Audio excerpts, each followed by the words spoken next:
बिस्मिल्लाहिर्रहमानिर्रहीम। शुरू अल्लाह के पाक नाम से जो नहायत मेहरबान और रहम करने वाला है। मेरे रब की दी गई नेमतों का, रहमतों का, बरकतों का हर लम्हा हर घड़ी शुक्र अदा करके ज़िंदगी गुजारनी चाहिए। ख़वातीन व अस्सलाम अलैकुम, खुश आमदीद and very good afternoon to all of you. दिल की गहराइयों से हम आपको वीकेंड एट होम की एक और स्पेशल प्रोग्रामिंग में वेलकम कहते हैं और उम्मीद है आप लोग ठीक होंगे, खैर खैरियत से होंगे, अपना और अपनी फैमिली का ढेर सारा ख्याल रख रहे होंगे।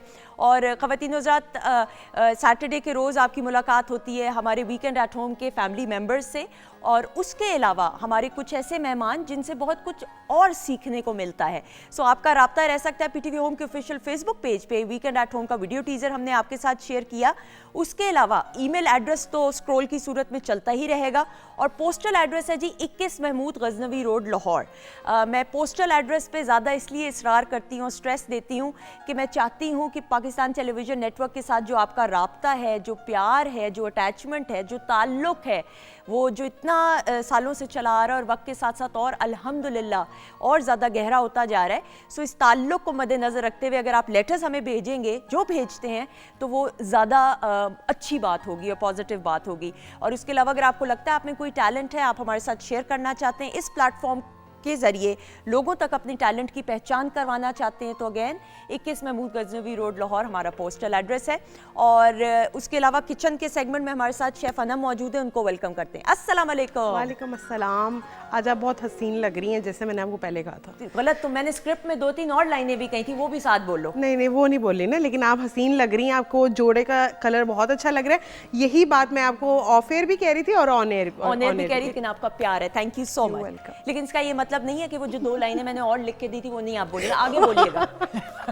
अच्छा, कोई ऐसी बात नहीं, मैं मजाक कर रही हूँ, पता चले। अच्छा जी, क्या होने वाला है? आज हम स्नैक में बना रहे हैं ब्रेड पफ्स बना रहे हैं, ठीक है। और उसके साथ मैं बनाऊंगी आज चिकन लेग पीस के साथ हम रोस्ट करेंगे, साथ में हम बटर राइस उसको सर्व करेंगे।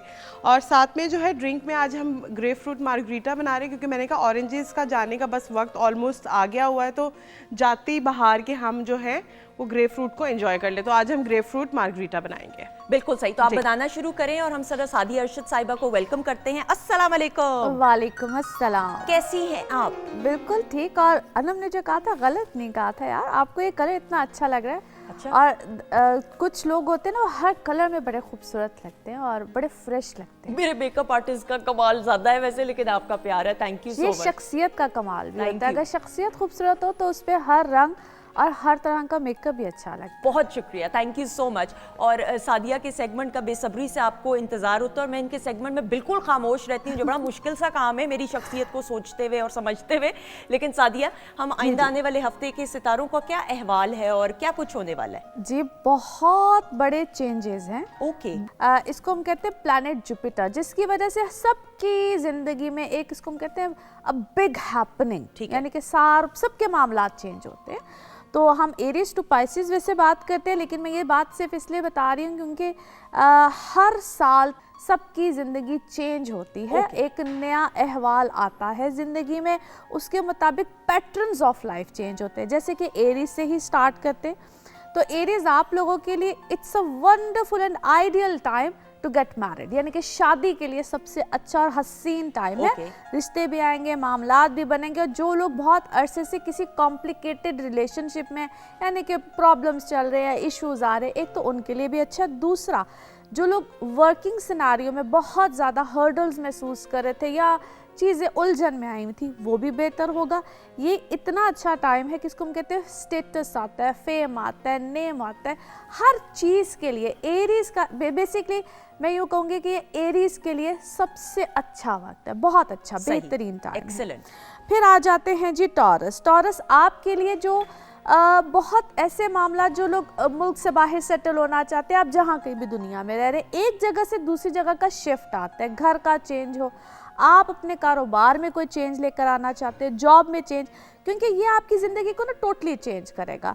इसको यहाँ तक कहते हैं कि कुछ लोग आपकी ज़िंदगी से जाते हैं, जिसको मैं अक्सर कहती हूँ टॉक्सिक रिलेशन, यानी कि वो लोग जो कि आपको हर वक्त ट्रबल में ही रखते हैं, वो चीज़ें जाएंगी। सेहत में बहुत बड़ा चेंज आएगा, जो कॉम्प्लिकेशंस चल रही थी। So overall it's a good time, beautiful time and beautiful year ahead. अच्छा जी, फिर जेमिनाइज आ जाते हैं। जेमिनाइज आप लोगों के लिए, जो लोग कोई ऑफिशियल लेवल पे है, गवर्नमेंट साइड, सेमी गवर्नमेंट, या अपनी अपनी कंपनी के सीईओज होते हैं, आप लोग अपने कामों में ना, इसको हम कहते हैं एक बड़ा प्रोमिनेंट चेंज लेकर आएंगे, यानी कि अपने जो आपके अंडर जो लोग काम करते हैं यहाँ तक कि उनमें भी आप तब्दीली, यानी कि तब्दीली लेकर आएगा। आपकी अपनी पोजीशन बेहतर होगी, आप अच्छा महसूस करेंगे, आप कोई काम करना चाहते हैं। जो लोग इंपोर्ट एक्सपोर्ट करते हैं उनके लिए बड़ा अच्छा है। इस दवाजी ज़िंदगी में भी यहाँ पे यकीनन अच्छे मामलात बनेंगे, जो कॉम्प्लिकेशंस थी वो दूर होंगी। जो लोग नए रिश्तों में जाना चाहते हैं उनके लिए भी अच्छे ही मामलात हैं।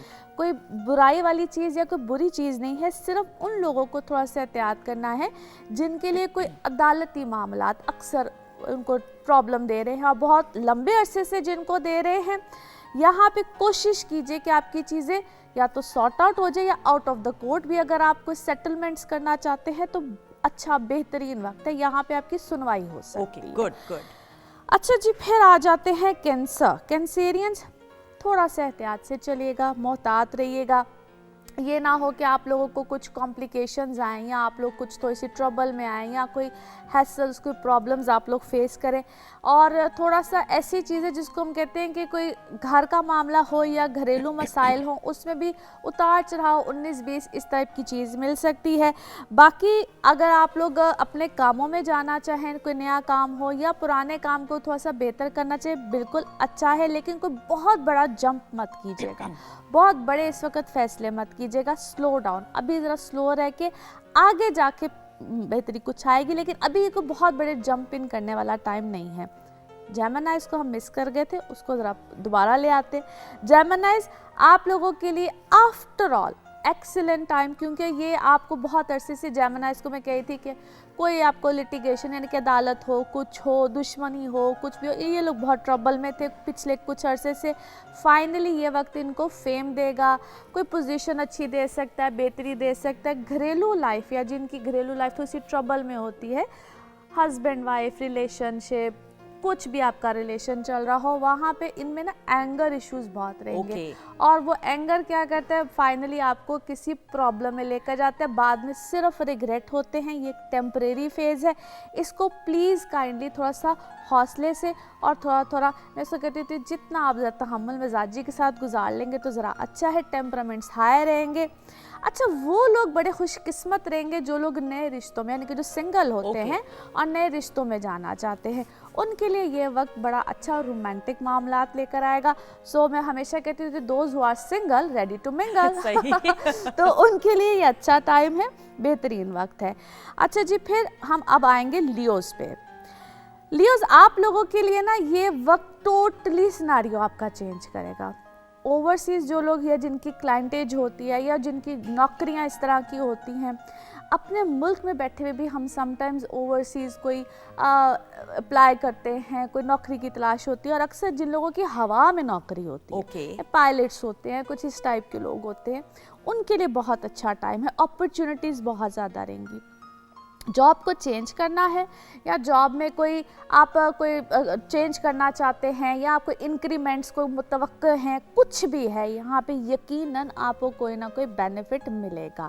स्टूडेंट्स के लिए बहुत अच्छा टाइम है। आप एजुकेशन के लिए कोई फ़ॉरेन जाना चाहते हैं, अपनी ही एजुकेशन को कोई अपग्रेड करना चाहते हैं, न्यू एडमिशन्स है, कुछ भी ऐसा मामला है, ये वक्त है, इसको हम कहते हैं कि नॉलेज गेन करने का होता है। और उसके लिए यकीन कीजिए, मैं स्टूडेंट को तो हमेशा कहती हूँ कि एज डजंट मैटर। बिल्कुल सही। मेरी और आपकी एज में भी हम लोग कोई भी एजुकेशन पढ़ना चाहे, कुछ भी करना चाहे, बिल्कुल कर सकते हैं। Age is just a number, आप तो कभी भी पढ़ सकते हैं। बिल्कुल सही। Beautiful line you said. अच्छा जी, फिर दूसरी चीज़ क्या हो सकती है यहाँ पे, अगर आप लोग कोई फॉरेन सेटलमेंट के लिए जाना चाहते हैं, वीज़ा, पासपोर्ट, व्हाटएवर जो भी आपके इश्यूज थे, बिल्कुल सॉर्ट आउट होंगे।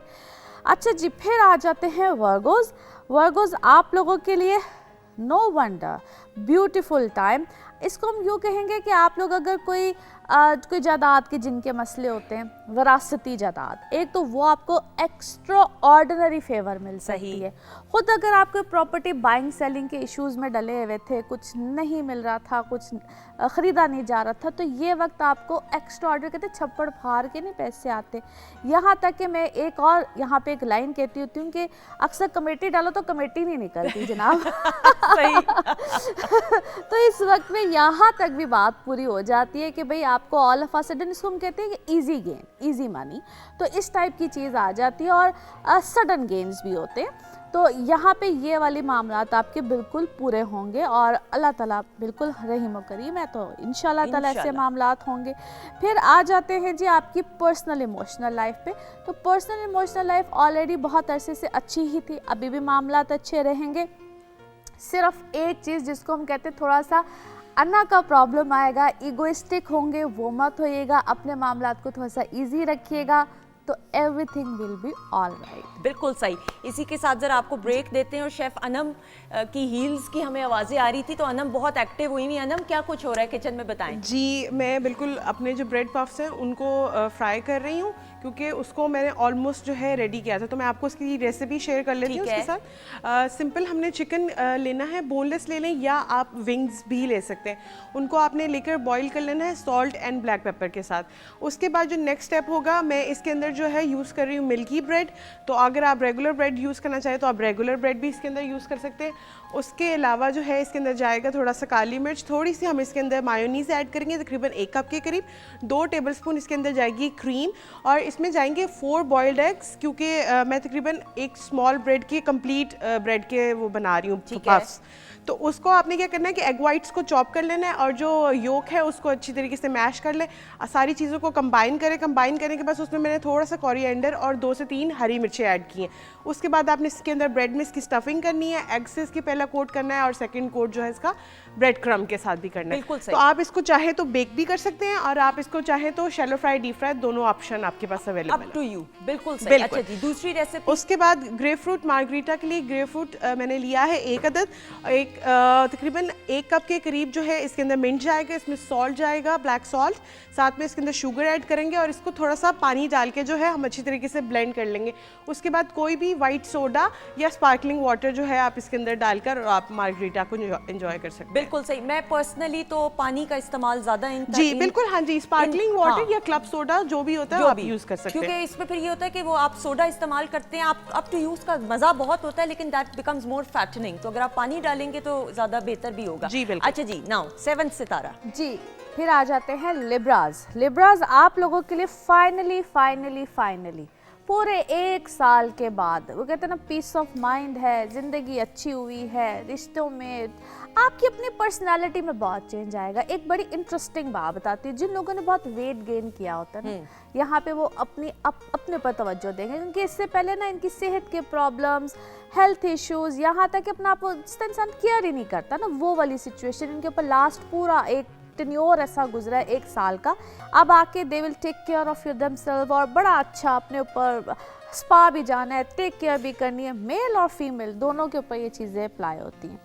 एक तो ये चीज़ होगी, फाइनली इनकी कमिटमेंट्स आएंगी, जिसको मैं कहती हूँ प्रॉमिसिंग रिलेशनशिप, कि वाकई ही बे रिश्ता, वो कहते हैं कोई किसी काम का रिश्ता आता है, वो वाली चीज़ होगी। ये वाला टाइम पीरियड एक तो इनको इस तरह से बहुत फेवर देगा।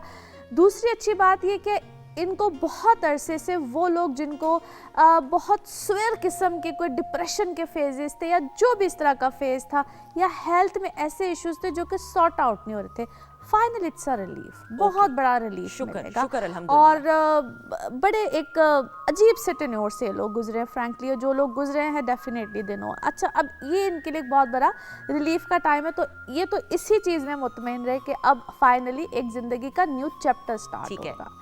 अच्छा जी, फिर आ जाते हैं स्कॉर्पियोज। तो स्कॉर्पियोज आप लोगों के लिए वर्क वाइज तो एक बहुत अच्छा दौर आया है। वर्क में ऑप्शंस बहुत आएंगी, सोच समझ के फैसले कीजिए, क्योंकि यहाँ पे आपको लगेगा कि जो मैं सोच रहा हूँ या सोच रही हूँ दैट इज़ द बेस्ट। तो इधर एक तो मेरा इनको सजेशन होगा कि सोच समझ के फैसले कीजिए, क्योंकि ऑप्शंस बहुत आएंगी। वर्क रिलेटेड, जो लोग ख़ासतौर पे जॉब करते हैं, जो लोग अपने बिजनेस में हैं, आपके लिए अगर आप लोग कोई नया कोई काम करना चाहते हैं किसी नए, क्योंकि यहाँ पे ये भी हो सकता है कि ये एक काम को छोड़ के बिल्कुल नए दूसरे काम की तरफ जाए, इतना बड़ा चेंज आएगा स्कॉर्पियोज के लिए। टोटली नया चेंज भी हो सकता है, which is actually very good, बड़ा अच्छा चेंज होगा, पॉजिटिव चेंज होगा। ट्रैवल करना चाहें तो वो भी इस वक्त में बड़ा अच्छा होगा। ट्रैवलिंग से रिलेटेड अगर कोई इनका काम है, जैसे इम्पोर्ट एक्सपोर्ट इस टाइप की चीज़ें होती है, वहाँ पे भी इनको फेवर आएगी। Personal life is good, not bad, लेकिन नए ज़िंदगी के मामलात में जाने से पहले अगर थोड़ा सा वेट कर लेते इस टाइम पीरियड में, या फिर पूछना, मैं हमेशा कहती हूँ कंपैटिबिलिटीज़ चेक कराएं, तो that is more good for them. अच्छा जी, अब आ जाते हैं सेजिटेरियस। सेजिटेरियस, घर का चेंज हो, रेनोवेशन हो, आपकी अपनी ज़िंदगी में चेंज हो, फैमिली एडिशन हो, बच्चों के हवाले से हो, ये सारी ही पॉजिटिविटी है और ये सारे ही मामलात इस वक्त में हों। आप अपने हवाले से सोच रहे हो, आगे से औलाद के हवाले से सोच रहे हो, जिसको हम फैमिली एडिशन भी कहते हैं, तो घर में किसी किस्म की कोई खुशी का आना, बेसिकली चेंज है आपके घर के हवाले से। एक तो ये चीज़ होगी। दूसरा, इनके लिए थोड़ा सा सब कहते हैं अपने काम में थोड़ा सा इनको लगेगा कि अभी बहुत अच्छे मामलात नहीं बन रहे हैं या बहुत अच्छी चीज़ें नहीं हो रही हैं, तो ट्रस्ट में दिए थोड़ा सा एक टेम्परेरी, एक इसको हम कहते हैं धचका सा होता है, वो है। इसमें इनको मेरा तरफ से ये सजेशन होगा कि अभी कोई बड़ा चेंज ना लेकर आए या फ़ौरन घबरा के चीज़ को ना छोड़ दे। जिस काम में जिस तरीके से भी लगे हुए हैं अभी लगे रहें। चीज़ें डेफिनेटली अच्छी हैं इनके लिए, कोई प्रॉब्लम नहीं है, कुछ नहीं। दिस इज जस्ट, जिसको हम कहते हैं एक इल्यूजन सा होता है कि पता नहीं क्या हो जाएगा, पता नहीं क्या हो जाएगा, वसवसे जो हो जाते हैं, वसवसे है, कुछ भी नहीं है, एवरीथिंग इज फाइन। उनको कोई चेंज लाने की ज़रूरत नहीं है। अच्छा जी, फिर आ जाते हैं जी कैप्रिकॉन्स। कैप्रिकॉन्स आप लोगों के लिए भी डेफिनेटली यहाँ पे कोई, इसको हम कहते हैं कोई जगह का शिफ्ट, शहर की तब्दीली, पोस्टिंग्स हो जाना, इस टाइप के मामलात बिल्कुल आ सकते हैं। बहन भाइयों के हवाले से कोई खुशी की खबर मिल सकती है अगर उनके साथ, या दूर नज़दीक के रिश्तेदारों के साथ कोई ताल्लुकात अच्छे नहीं, तो यहाँ पे इसको हम कहते हैं रिकनसाइलेशंस, दोस्तियाँ आनी, बेहतरियाँ आनी, या उनकी तरफ से, या आप उनको कोई खैर देंगे या वो आपको देंगे। इसको फाइनेंशियली भी कह सकते हैं या इमोशनली भी, दोनों तरह से कोई आपके मामलात बनेंगे। बाकी work wise things are better, much better. यहाँ तक कि आप अपने इसको हम कहते हैं घर के हवाले से कोई जगह को खरीदना, कोई समटाइम्स लैंड प्रॉपर्टी बाय करना, हाँ जी, कुछ इस टाइप की चीज़ आएगी। फिर आ जाते हैं जी एक्वेरियस। एक्वेरियंस आप लोगों के लिए पहले तो मैं काफ़ी अर्से से कह रही थी कि आप लोगों के लिए अच्छा टाइम है, मगर अब उससे भी पॉजिटिविटी आएगी। वो जो आप एक बहुत नेगेटिविटी में गए हुए थे, एक्सपेंडिचर्स बहुत रहे हैं जी इनके पिछले कुछ अरसे में, फाइनली इनकी उस चीज़ से अब जान छूटेगी। अब इनकम की तरफ ज़्यादा ध्यान रहेगा, बजट ये लोग अपना बहुत सोच समझ के बनाएंगे, but things are much better. Travel बहुत ज़्यादा रहेगा इस पूरे टाइम पीरियड में, चाहे वो डोमेस्टिक हो जिनका रहता है या इंटरनेशनल हो, जिनका काम ही इससे रिलेटेड है, वो बहुत अच्छा रहेगा, बहुत फ़ायदे भी मिलेंगे। अच्छा, एक और चीज़ है, कोई आप जगह को चेंज करना चाहें, कोई शिफ्ट करना चाहें, और अनएक्सपेक्टेडली भी हो सकता है, लाइक सोचा भी नहीं था, अनप्लान्ड चीज़ें, इनके लिए इस वक्त अनप्लान्ड चीज़ें बहुत ज़्यादा होंगी। फिर लास्ट हमारा ज़ोडिक साइन है जी पाइसेस। पाइसेस फाइनली आप लोग भी एक बहुत ऐसे फेज से बाहर आएंगे जिसमें आपको समझ नहीं आ रही थी what to do and what not to do. आप लोगों के फाइनेंसेस बेहतर होंगे, और अगर आप पहले किसी दो कामों में थे, यानी कि कोई एक ही वक्त में से इंसान दो काम कर रहा होता है, फाइनली आप किसी एक काम के ऊपर ज़्यादा फोकस करेंगे और उसको ही अपना फर्स्ट प्रोफेशन बनाना। जिन लोगों के लिए तो ये चीज़ होगी। आप लोगों की इमोशनल लाइफ पहले से बेहतर होगी, डिस्टर्बेंस ख़त्म होगी। यहाँ तक कि जो लोग दो रिलेशंस में भी चल रहे होते हैं, उन लोगों के लिए भी किसी एक रिलेशन को प्रायोरिटी देना, यहाँ पे ऐसी चीज़ें आएंगी। और जैसे मैंने कहा, फाइनेंसेस बेहतर होंगे। जो लोग फैमिली बिजनेस में होते हैं, फैमिली के साथ काम कर रहे होते हैं, सुपर, आपकी यहाँ पे अपनी किस्मत बहुत काम करेगी। Excellent, excellent. और इसी के साथ आपका शुक्रिया अदा करते हुए thank you so much and as a treat ख़वातीनो हज़रात, अब जरा हम म्यूजिक के सेगमेंट की तरफ बढ़ेंगे। And we got a young तो हैं लेकिन बहुत अरसे से काम कर रही हैं, and I love the energy Muskan जे की। आप इनको सोशल मीडिया पे देखते हैं, PTV पे देखते हैं और प्राइवेट चैनल्स पे भी परफॉर्म करते हुए देखते हैं, तो जल्दी से बुलाएंगे मुस्कान जे को।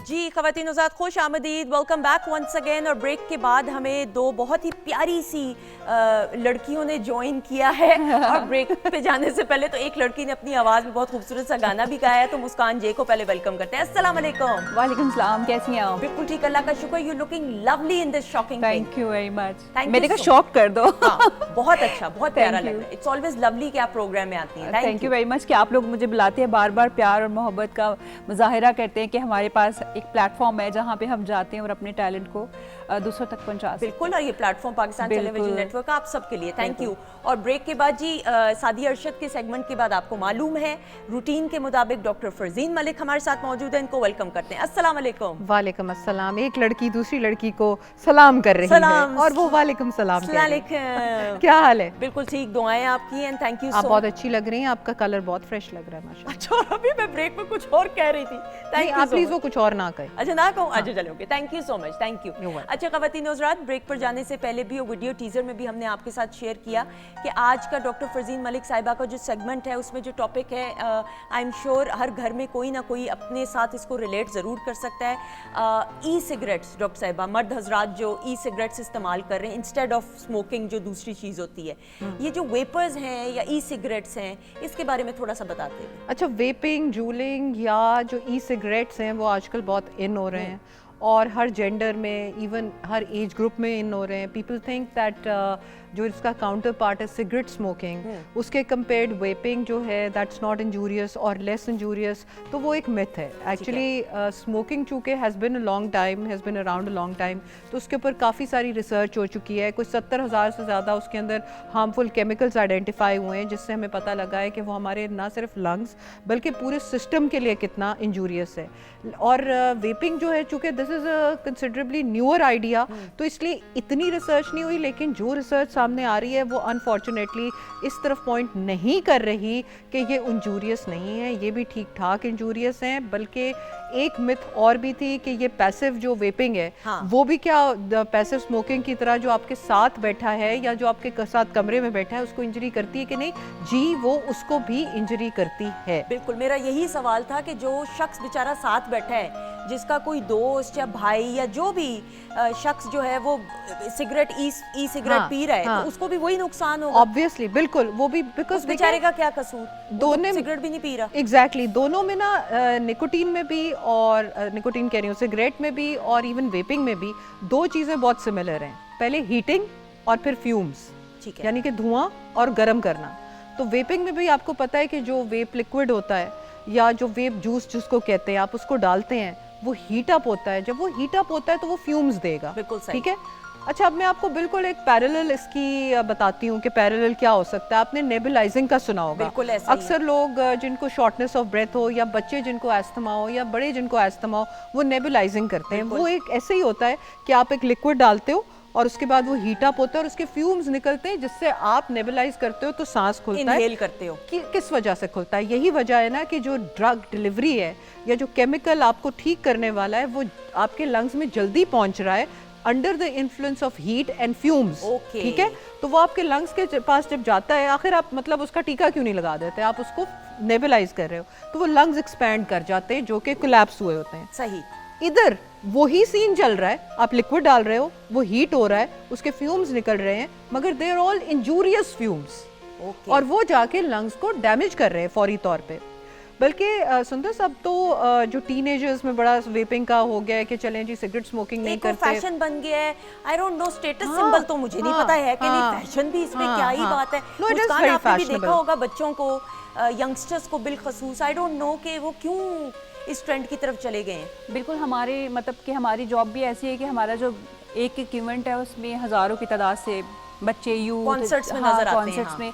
तो मेरे ख्याल में जो मैंने एक दो लोगों से बात भी करके देखी है, मैंने उन्हें बोला भी, मैंने कहा देखो हम लोग मीडिया में हैं, हम लोग कितना कंट्रोल करके चलते हैं और सारी चीज़ों को समझते हैं, तो आप लोग क्यों इस तरह से, अभी एज नहीं है आपकी, लाइक 18, 15, बिल्कुल सही। 16, तो कहती नहीं, कहते हमारे जो रिलेटिव्स हैं मतलब उनमें फ़ैशन नेक्स्ट लेवल तक है, मतलब हर तरह का फ़ैशन करते हैं और ये भी एक ट्रेंड है कि अगर हम लोग नहीं करेंगे, हम लोग लेट नाइट तक जागेंगे नहीं तो लोग हमें गरीब बोलेंगे। अच्छा, यानी मतलब गलत इन्फ्लुएंस, स्टेटस, हाँ स्टेटस प्रॉब्लम उन लोगों ने बनाया हुआ है इस चीज़ को। बिल्कुल सही। और ये कितनी गलत बात है कि आप गलत तरीके मैंने से कहा ये कौन सा फैशन है कि आप इसमें जिद में या आप कंपटीशन में आके अपनी हेल्थ को आप किल कर रहे हो ना, मतलब ये तो अभी तो आपकी लाइफ स्टार्ट ही नहीं हुई है जो आप लोग। तो नहीं, ये बहुत मतलब मज़ा भी देता है, कुछ नहीं होता कुछ भी नहीं बिल्कुल होता। सही। और ख़वातीन-ओ-ज़ात मैं आपको ये बताती चलूँ कि ज़िंदगी में अगर अच्छी सेहत नहीं होगी तो आप ज़िंदगी की किसी आसाइश का, ऐसे पैसे का, ऐसी दौलत का, ऐसे स्टेटस का, ऐसी इज्जत का, रुतबे का कोई फ़ायदा नहीं। अगर आपकी सेहत ही ना हो अच्छी तो सेहत का ख़ास तौर पे ख्याल रखना बहुत ज़रूरी है। जी डॉक्टर साहब। जी बिल्कुल। देखिए, जब इसकी जो टीनेजर्स में देखा गया उनमें उनकी ब्रेन डेवलपमेंट मुतासर हुई है, ठीक है, because it causes a lot of problems के इंसान का जो यंगस्टर्स हैं वो जब इस तरह की चीज़ें इनहेल करेंगे तो उनकी देखिए नालियों पे असर होता है, नालियाँ एकदम से नैरो हो जाती हैं, वो चाहे हार्ट की हों, वो चाहे लिवर की हों, वो चाहे ब्रेन की हों। जब ब्रेन को परफ्यूजन नहीं सही पहुंचेगी और ऑक्सीजन नहीं सही पहुंचेगी तो वहाँ पे मेंटल डेवलपमेंट का ख़तरा हो सकता है और ऐसे केसेस देखने में आए हैं। एक और केस बड़ा जो है, जो थिन टीनेजर्स होते हैं, बहुत पतले टीनेजर्स होते हैं, फ्रैजाइल किस्म के, उनके लंग्स कोलैप्स कर रहे हैं, which is a medical emergency. और यही उन्होंने वहाँ पे जॉन हॉपकिंस में और बाकी लोगों ने ये चीज़ देखी कि जो लोग कमज़ोर होते हैं बॉडीली, उनके कई दफ़ा लंग्स के अंदर सुराख हुआ होता है हल्का सा, तो वो एकदम जब वेप करते हैं तो वो फट के बाहर हो जाता है और वो कब लंग कोलैप्स कर जाता है। So that is one of the immediate emergencies being presented. America में लोग उसको ट्रीटमेंट का देख रहे हैं कि अब क्या इसका करना है। सो वेपिंग की एक पहली चीज़ मैंने आपको ये बता दी। दूसरी जो इम्पॉर्टेंट चीज़ है वो ये है कि बाकी लंग डिजीज़ वगैरह के अलावा पॉपकॉर्न फैक्ट्री होती है जो पॉपकॉर्न बनाते हैं, तो उन्होंने ना वो डालते हैं डाई एसिटाइल अपने पॉपकॉर्न्स में, ताकि माइक्रोवेव जब करें आप पॉपकॉर्न्स को तो वो उसके अंदर जो है फ्लेवर को इन्हांस करने के लिए डाई एसिटाइल डालते हैं। वो फ्लेवर इन्हांस करने के लिए डाई एसिटाइल वेप लिक्विड में भी होता है। और ऐसे लोगों को जो वहाँ फैक्ट्रियों में काम कर रहे थे, पॉपकॉर्न लंग्स हो गए, क्योंकि उनके लंग्स जो थे वो कई जगहों से एक्सपैंड, उसका नाम ही उन्होंने पॉपकॉर्न लंग्स दे दिया। अब वेपिंग के अंदर भी पॉपकॉर्न लंग्स जो हैं वो नज़र आ रहे हैं, and this is a big thing. ये ब्रोंकियोलाइटिस जो ऑब्लिटरेंस है, ये बहुत बड़ी एक कंडीशन है लंग्स की जो कि गड़बड़ कर सकती है। इसके अलावा यंगर, ओल्डर, विमेन, मैन, सारे लोगों में जो लिवर का प्रॉब्लम, क्योंकि हर चीज़ डिटॉक्सिफाई होनी है कहाँ से? लिवर से। जिगर से। लिवर के यानी जिगर के ऊपर जो बोझ पड़ रहा है वो भी एक बहुत बड़ा बोझ है। हाई ब्लड प्रेशर देखने में आ रहा है उन लोगों में, क्योंकि मैंने आपको कहा था नालियां तंग हो जाती हैं। जब शरेयानें तंग होंगी तो ब्लड प्रेशर बढ़ेगा, जब शरेयानें तंग होंगी तो एंजाइना होएगी। और 46% चांसेस ज़्यादा देखे गए हार्ट अटैक्स के इन patients who smoke nicotine. Okay. और आप देखें कि इवन सिगरेट के पैकेट्स के ऊपर इतनी भयानक तस्वीर बनी होती है डराने के लिए, लेकिन जिन्होंने बाज नहीं आना उन्होंने नहीं आना। वो डराने के लिए नहीं है, that is an actual thing, क्योंकि उस तरह से होता है। जो उन्होंने गैंग्रीन की तस्वीर दी है, जब आपकी वेजो कंस्ट्रिक्शन हो जाएगी तो आपकी वो जगह जो है वो उस पर सप्लाई बंद हो जाती है, लोगों के लिम्स काटने पड़ते हैं। इतना खतरनाक है, इतना खतरनाक। जी आप कुछ हाँ जी, मैं यही एक्सपीरियंस शेयर करने वाली हूँ जो अभी डॉक्टर साहबा ने बोला भी है कि हार्ट अटैक का इशू होता है। तो मेरे फादर का था ना स्मोकिंग के साथ, तो मेरी सिस्टर का बहुत ज़्यादा खाली बैठना होता था मेरे फादर के साथ, तो उनको पिछले दिनों ना साइलेंट हार्ट अटैक हुआ है। आपकी बहन को? हाँ, मतलब कि सुबह 4 बजे वो सोई तो वापस नहीं उठी, मतलब ना उनके कमरे से कुछ शोर की आवाज़ आई, कुछ भी नहीं। जब हमने सुबह देखा तो शी वॉज डेड ना। तो जब रेस्क्यू आई तो उन्होंने बोला कि 8 आवर्स हो गए हैं इसको, मतलब वो जैसे ही सोई थी ना तो वैसे ही उनको तो 8 आवर्स के बाद हमें पता चला कि वो डेड है। और वो देखें कि वो सिगरेट नहीं पी रही थी, लेकिन साथ वाला जो पैसिव स्मोकिंग और बाकी उनको कुछ नहीं था। तो वो अब एक जीती जागती मिसाल आपको बता रही है। अब इससे ज़्यादा हम क्या कहें कि सिगरेट स्मोकिंग या स्मोकिंग करना, हम तो अभी क्लाइमेट के ऊपर इतनी गुफ्तगू कर रहे हैं कि जी स्मॉग है, फलाना है, प्लस वो और प्लस स्मोक, मुस्कान, मतलब आपका- व्हाट आर वी डूइंग? आपका बहुत शुक्रिया, आप इस तरह बड़ा पर्सनल, आपको हाँ, बड़ा चाहिए हाँ। होते नहीं, हैं हाँ, guts, बिल्कुल। आपका शुक्रिया कि आप ये पैगाम लोगों तक पहुंचा रही हैं, अपनी पर्सनल लाइफ एक्सपीरियंसेस। ख़वातीन प्लीज, सेहत जान है तो जहां है। डॉक्टर साहिबा, now tip of the day क्या है? आज हम टिप ऑफ द डे जो है ना, चूंकि अमूमन लोग बात करते हैं कि हम कैसे स्मोकिंग छोड़ें, तो एक दो तरीके होते हैं। एक तो होता है कि आप वीन ऑफ कर दें, और एक होता है कि आप कोल्ड टर्की यानी एक दिन ख़त्म कर दें, अपनी डेट एक लिखें और उस पर कैलेंडर को मार्क कर ठीक दें। है। अब जब आप कोल्ड टर्की करते हैं या इवन वीनिंग ऑफ करते हैं, तो आपकी बॉडी चूंकि ऑब्वियसली उसके अंदर लेवल्स बने होते हैं, तो आपको एक एडिक्शन फॉर्म हुई होती है। तो अब आपने उसको कैसे करना है? उसके लिए निकोटीन गम्स मिलती हैं, उसके लिए निकोटीन पैचेस मिलते हैं, और उसके लिए निकोटीन स्प्रेज मिलते हैं नाक में करने के लिए। उससे ये होता है कि आपको थोड़ा थोड़ा करके वो आहिस्ता आहिस्ता वीन ऑफ करके आपकी बॉडी से उसको निकाल देते हैं। उस वक्त आपने पानी बहुत पीना है, लेकिन ये सब एड्स आपके पास हैं, ठीक है? निकोटीन च्युइंगम भी है। आपने अपने दिमाग को, सबसे बड़ी एड को यूज करना है। दिमाग, कोशिश करें कि दिमाग आपको ना चलाए, आप दिमाग को चलाएं। Very well said, और very उसको well said. कहें कि मैंने ये चीज खत्म करनी है, क्योंकि मेरी सेहत के अलावा मेरे इर्द गिर्द का जो सेटअप है उसकी सेहत भी साथ मुतासिर हो रही है। बिल्कुल सही। और जब आप ये सोच लेंगे तो उस दिन आप बिल्कुल खत्म कर देंगे। और ये जो चिड़चिड़ापन आएगा, ये थोड़ी हाँ, एंजाइटी, this will go. गुस्सा आएगा, हाँ। ये थोड़ी देर के लिए अपने जहन पे ये बात बिठा लें कि ये आपकी सेहत और आपके अपनों की सेहत के लिए कितना नुकसानदेह हो सकता है। तो थोड़ा सा सेल्फ कंट्रोल वैसे भी जिंदगी के बाकी मामलात में आपको हेल्प आउट कर सकता है। Thank you so much. Thank you very much, सुंदर। Pleasure having you. और ये सेगमेंट ऐसा है, हर सेगमेंट, लेकिन ये सेगमेंट ऐसा है कि बहुत कुछ सीखने को मिलता है। Thank you. Thank you so much. अच्छा जी, इसी खुशी में कि ये सेगमेंट खत्म नहीं हुआ, इसका ये मतलब नहीं है कि डॉक्टर साहिबा जा रही हैं तो इस खुशी में डॉक्टर साहिबा को बिठाए हुए हम मुस्कान की आवाज में खूबसूरत सा गाना सुनेंगे। आ जाइएगा बहुत सारी क्लैप में।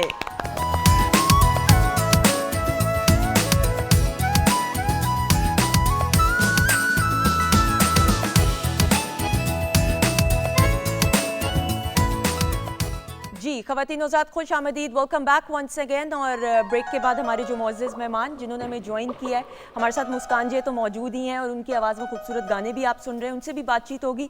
लेकिन जिस तरह ब्रेक पर जाने से पहले डॉक्टर फ़रज़ीन मलिक साहिबा के सेगमेंट में हमने वेपिंग के हवाले से गुफ्तगू की, और उसमें जिगर का भी जो है जिक्र किया गया, और ये बताया गया कि लिवर जो है ये कितना इंटेग्रल पार्ट है हमारे इंसानी जिस्म का, और इंसान के हर एक एक जिस्म का जो पार्ट होता है उसका कितना अहम किरदार होता है ओवरऑल इंसान की वेल बीइंग के लिए। इस हवाले से गुफ्तगू करने के लिए आज हमारी खुशकिस्मती है कि हमारे साथ मौजूद हैं डॉक्टर तारिक अली बंगिश साहब, और पाकिस्तान का पहला जो लिवर ट्रांसप्लांट है ये डॉक्टर साहब ने किया, and he is head of department liver transplant and pancreatic surgery, Sheikh Zayed hospital Lahore. अस्सलाम वालेकुम सर। वालेकुम सलाम sir, thank you so much, it's a pleasure having you on our show. Same here.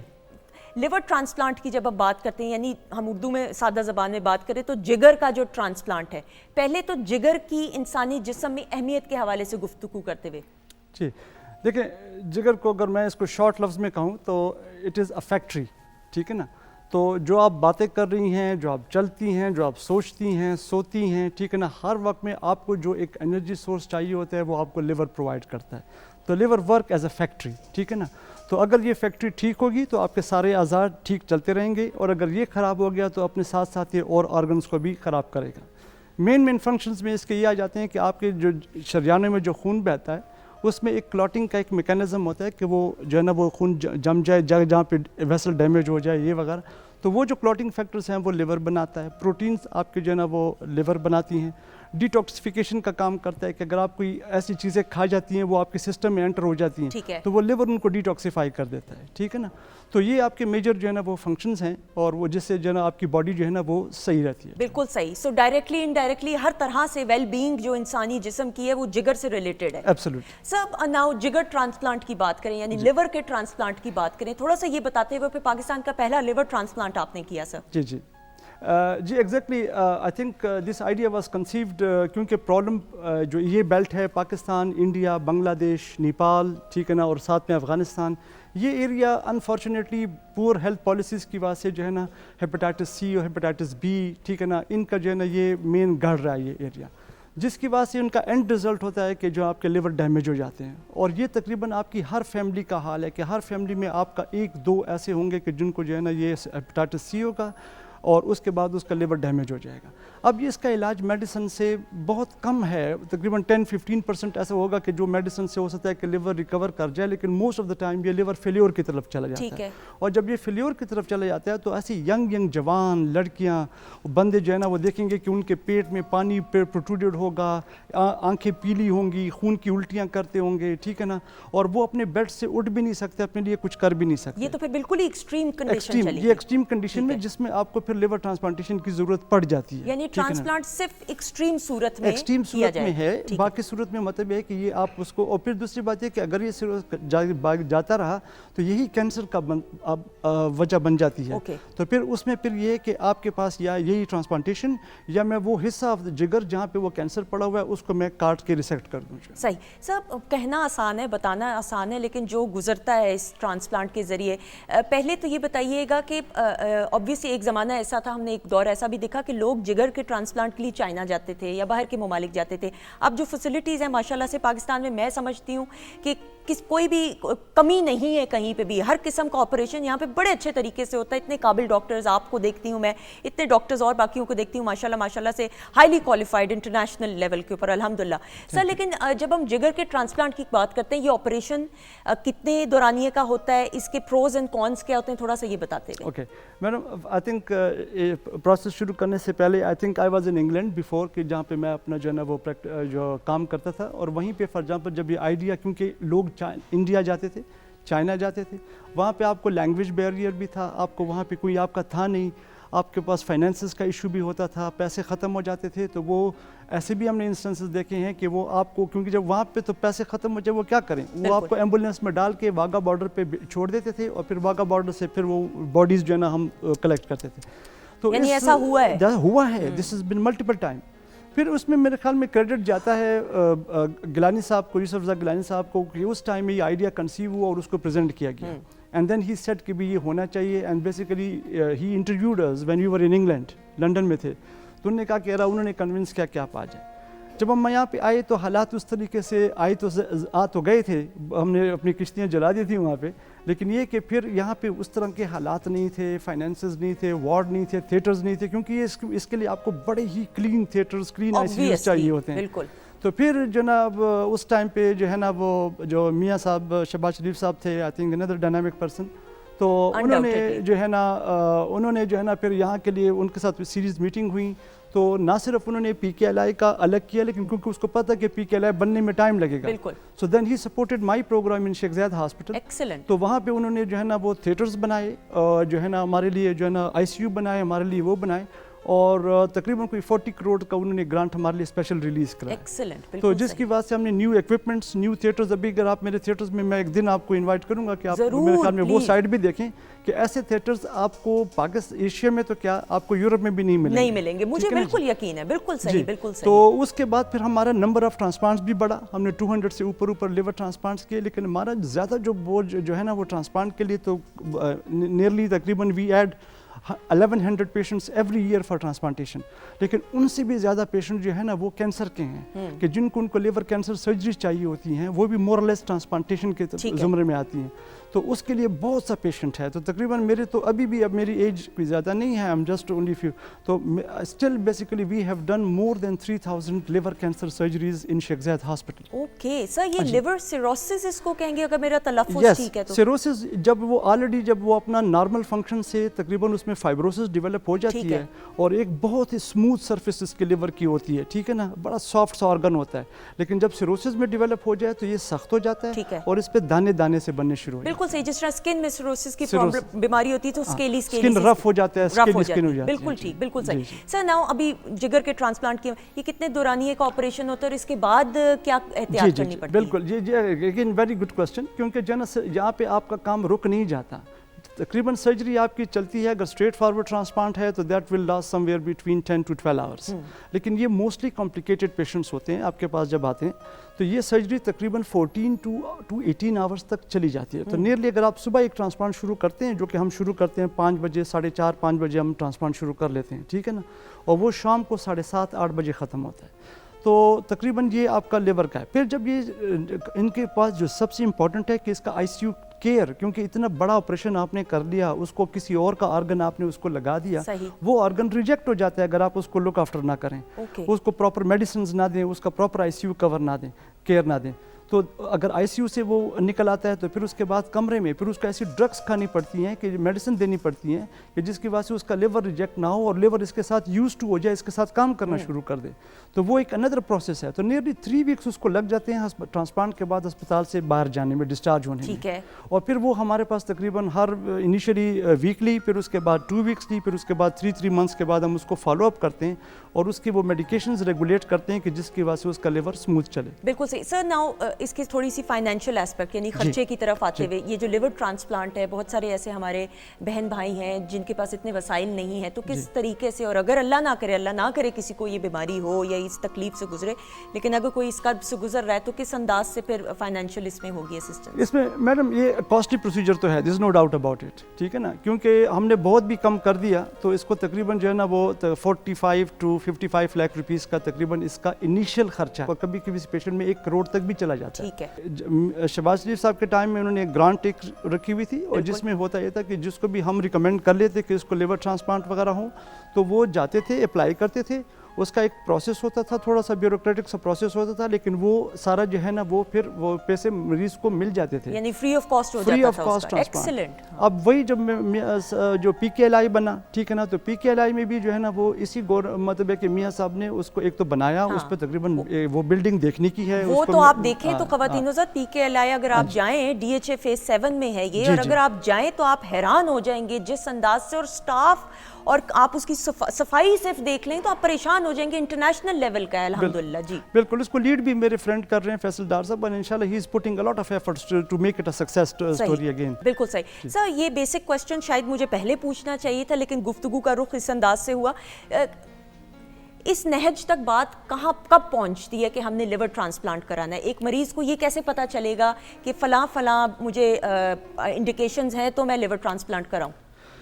देखें, इसमें prevalence तो बहुत ज़्यादा है हेपेटाइटिस सी की, पहले हेपेटाइटिस बी, ये दोनों बड़े किलर्स थे। तो हेपेटाइटिस बी की तो माशाल्लाह मेडिकेशंस आ गई, तो ये पहले initially used to be 70% population में हेपेटाइटिस बी होता था, तो अब ये मेडिसिन के ट्रीटमेंट के बाद ये 10% हमारी पॉपुलेशन में है। ठीक है। सी का प्रेवलेंस अभी भी तकरीबन 60, कुछ इलाकों में तो 60-70% है, लेकिन ओवरऑल कंट्री का अगर आप देख लें तो 30-35% तक आता है।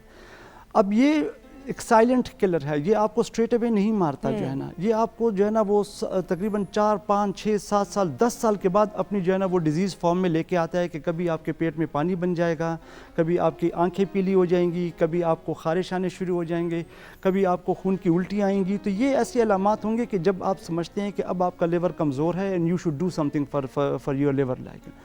अच्छा, अब जो हेपेटाइटिस जो सी है, और सेकंडली करता है कैंसर। ठीक है। तो पहले this is the only cancer जो जिसके लिए ट्रांसप्लांटेशन इज़ रिकमेंडेड। बाकी अगर कोई और कैंसर हो और वो लिवर में आ जाए उसके लिए ट्रांसप्लांटेशन नहीं इंडिकेटेड है, तो इसके लिए आप ट्रांसप्लांटेशन। तो कैंसर का बनना, पेट में पानी बनना, यरकान का आना, कमज़ोरी होना, कनाह कभी कुछ काम नहीं कर सकता, ठीक है ना, तो ये ऐसी अलामात होती हैं। और ये हेपेटाइटिस सी का अगर आप लुक आफ्टर ना करें, मतलब एक तो उसको ट्रीटमेंट चाहिए, फिर उसको फॉलो अप चाहिए, ताकि वो 3 मंथली 6 मंथली अपना चेकअप करें। यहाँ पे होता ये है कि जो ही हेपेटाइटिस सी की ट्रीटमेंट वो खा लेते हैं, उनका वायरस नेगेटिव हो जाता है, ठीक है ना, फिर वो डॉक्टर को देखते ही नहीं है सालों तक। बिल्कुल सही। और जब पर आप सालों के जब वो फिर आप दोबारा स्कैन करते हैं तो या उसमें कैंसर बनना होता है या उसमें पेट में पानी आया होता है। यानी आप देखें, हल्की सी भी नेग्लिजेंस आप इग्नोर करेंगे, नज़रअंदाज करेंगे तो क्या सब एक ओवरऑल वेल बीइंग के लिए, एक सेहतमंद जिगर के लिए, हेल्दी लिवर के लिए क्या टिप्स हैं? अच्छा, द सेकंड हमने एक चीज़ को हमने मिस किया, that is a fatty liver, जो हमारी पॉपुलेशन में बहुत ज़्यादा आ रहा है, क्योंकि हमारे जो ईटिंग हैबिट्स हैं वो इतने ख़राब हैं और इतने बिजार हैं कि हमारे खाने का कोई टाइम नहीं होता। फिर अगर वो खाना खाते हैं, हमारी एक्सरसाइज का कोई हमारी लाइफ में है ही नहीं, हेल्दी लाइफस्टाइल में नहीं है। बिल्कुल। तो मैं जब मैं यूके में भी था तो हमारे जो हॉस्टल थे तो उसके बेसमेंट में जिम्स हुआ करते थे। बिल्कुल सही। That was for the doctors and for the nurses, कि जो सुबह सारा वक्त काम करते हैं तो जाने से पहले, घर जाने से पहले वो आधा घंटा एक्सरसाइज करें। ऑस्ट्रेलिया में मैं गया तो वहाँ पे भी जो है ना जो बड़े बड़े ऑफिसेज हैं, बैंक्स हैं, ये वगैरह, तो वो काम करते हैं, काम के बाद उनके लिए जिम्स और वॉकिंग ट्रैक्स लगाई हुई हैं ताकि वो अपने वो करें। सर इधर भी हमारे जो बड़े बुजुर्ग हैं, मुस्कान, मेरे घर के सामने जो हमारा पार्क है एरिया का, मैं हैरान हो जाती हूँ, सुबह 5, साढ़े 5 बजे हमारे सीनियर सिटीजन आए हुए होते हैं, बड़े बुजुर्ग आए होते हैं, और मुझे शर्मिंदगी हो रही है देख के।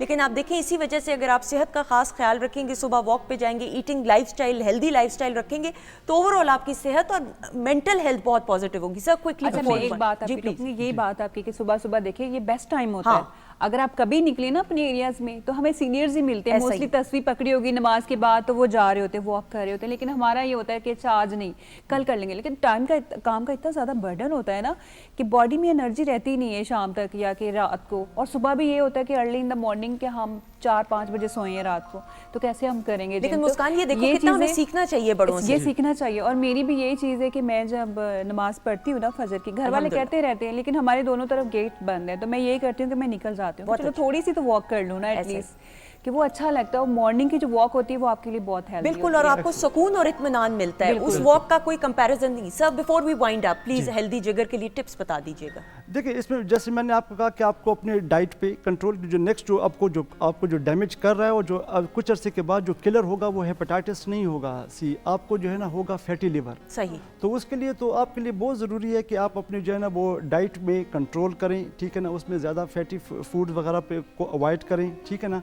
और अगर आप खाते भी हैं, मतलब है कि यू आर यंग हेल्दी बंदे हो, आपको दिल करता है, रेस्टोरेंट में जाते हो, खाना खाते हो, लेकिन उसके बाद ज़रूर एक्सरसाइज करें। You burn out those calories, like you know, if you don't do it they are going to store it in your liver. बिल्कुल सही, बिल्कुल सही हो। ख़वातीन हज़रात please again doctor Farzeen Malik साहिबा के सेगमेंट में भी यही बात कही थी, और हम कहते रहेंगे कि जान है तो जहाँ है, हेल्थ इज़ वेल्थ। ज़िंदगी होगी, अच्छी सेहत होगी तो आप ज़िंदगी को बेहतरीन तरीके से अपनों के साथ निभा भी सकेंगे और एंजॉय भी कर सकेंगे। Sir thank you so much, it was a pleasure having you. Thank you so much. और इसी के साथ मुस्कान कहेंगी सिर्फ मुझे गाना गवाने के लिए बुलाया हुआ, लेकिन Muskan is part of the show. आ जाइएगा, बहुत सारी क्लैप है मुस्कान।